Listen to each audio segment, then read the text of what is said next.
ప్రభుత్వం మూసి ప్రక్షాళన చేస్తూ ఉంటుంది. మూసి సుందరీకరణ చేసి చుట్టుపక్కల వాళ్ళందరికీ ఇవ్వడం. ఎందుకంటే మూసి మురికి కుంపగా ఉన్న పరిస్థితులలో మూసి ప్రక్షాళన చేస్తే కనీసం ఎంత బాగుపడుతుందని అంటున్నారు కదా. ఎందుకు మరి దానికి మీరు వ్యతిరేకం చేస్తున్నారు? మేము అస్సలు వ్యతిరేకం చేయట్లేదండి. వి సపోర్ట్ గవర్నమెంట్. మూసి ప్రక్షాళన cleaning we support government. We only oppose ఏంటంటే గవర్నమెంట్ వాళ్ళు ఇష్టం ఉన్నట్లు బఫర్ జోన్ లో చేంజ్ చేసుకుంటూ వచ్చి బిల్డింగ్ పర్మిషన్స్ ఇచ్చి వాళ్ళే పర్మిషన్స్ ఇచ్చి వాళ్ళు అక్వైర్ చేయడం అనేది మేము అపోజ్ చేస్తున్నామండి. అక్కడ ఇప్పుడు ఏంటంటే ఇప్పుడు మూసి ప్రాజెక్ట్ ఏమో బాపు గారి దగ్గర చేస్తున్నారు. అది గంటిపేట నుంచి బాపు గారి దగ్గరకు వచ్చేది అది మూసా వాగు. ఇంకోటి హిమాయత్ సాగర్ నుంచి బాపు గారి దగ్గరకు వచ్చి అది ఈసా వాగు. ఈ వాగు ఇవి రివర్ ఏమో బాపు గారి దగ్గర నుంచి మూసి రివర్ అవుతుంది అది. సో ఇప్పుడు మూసా వాగుకి గవర్నమెంట్ రికార్డ్స్ లోనే బఫర్ జోన్ ఇస్ 9 meters వాగుకి. ఆ 9 meters ప్రకారం వాళ్ళు గవర్నమెంట్ బిల్డింగ్ పర్మిషన్స్ ఇచ్చారు. ఇంతకుముందు డిఫరెంట్ గవర్నమెంట్స్ డిఫరెంట్ టైమింగ్స్ లో ఇచ్చారు. ఇప్పుడు అక్కడ ఉన్న వాళ్ళందరూ కూడా software employees, middle class employees, వాళ్ళంతా 150 గజాలు 120 గజాల్లో ఇల్లు కొనుక్కున్నారు. ఇంకోటి ఏంటంటే అపార్ట్మెంట్స్ హెచ్ఎండిఏ వాళ్ళు బిల్డింగ్ పర్మిషన్స్ ఇచ్చారు. హెచ్ఎండిఏ పర్మిషన్స్ ఇల్లీగల్ నేను మాట్లాడట్లేదు. నేను గవర్నమెంటే బిల్డింగ్ పర్మిషన్స్ ఇచ్చింది, హెచ్ఎండిఏ పర్మిషన్స్ ఇచ్చింది. ఒక సగటు ఎడ్యుకేటెడ్ వ్యక్తి ఏం చేస్తాడండి? ఏం చేయాలి? మనం ఏదైనా ప్రాపర్టీ కొనేమంటే గవర్నమెంట్ పర్మిషన్ ఉందా, పట్టా ఉందా, క్లియర్ టైటిల్ ఉందా, అవన్నీ చూసుకొని కొనుక్కుంటారు.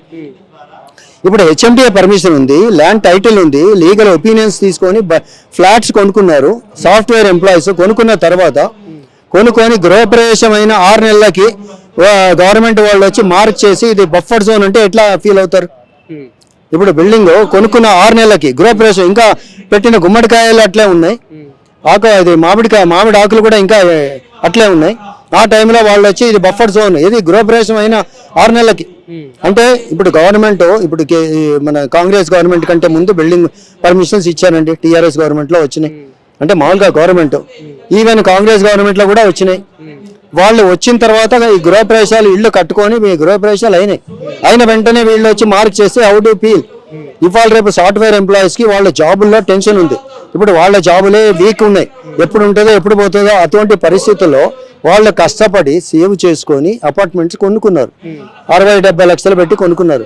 కొనుక్కున్న వెంటనే ఇది వచ్చేసరికి వాళ్ళకు ఇప్పుడు జాబ్ మీద కాన్సన్ట్రేట్ చేయలేకపోతున్నారు. బిల్డింగ్ ఇప్పుడు ఇది పోతుందేమో అని డౌట్ వస్తుంది. అది కాక గవర్నమెంట్ చిత్తశుద్ధిని శంకిస్తున్నామండి మేము అందరం కూడా. వాళ్ళు క్లీన్ ఒకటి చేస్తే వి సపోర్ట్. ఎందుకంటే మూసి పరివాహక ప్రాంతాల్లో ఉండే వాళ్ళందరినీ భాగస్వాములు చేయండి, వాళ్ళని ఇన్వాల్వ్ చేయండి, వాళ్ళని బెనిఫిషరీస్ చేయండి. మేము ఇల్లు కట్టుకొని మీరే పర్మిషన్స్ ఇచ్చి మీరే అక్వైర్ చేస్తా అని మీరు వెళ్ళిపోమని చెప్పి వాళ్ళు గవర్నమెంట్ నేను రియల్ ఎస్టేట్ వాళ్ళకి ఇస్తానని వాళ్ళు we oppose that. How can government give మా ప్రాపర్టీస్ తీసుకొని వేరే రియల్ ఎస్టేట్ వాళ్ళకి ఎట్లా ఇస్తుందండి? అదేదో మాల్స్ కడతా అంటున్నారు.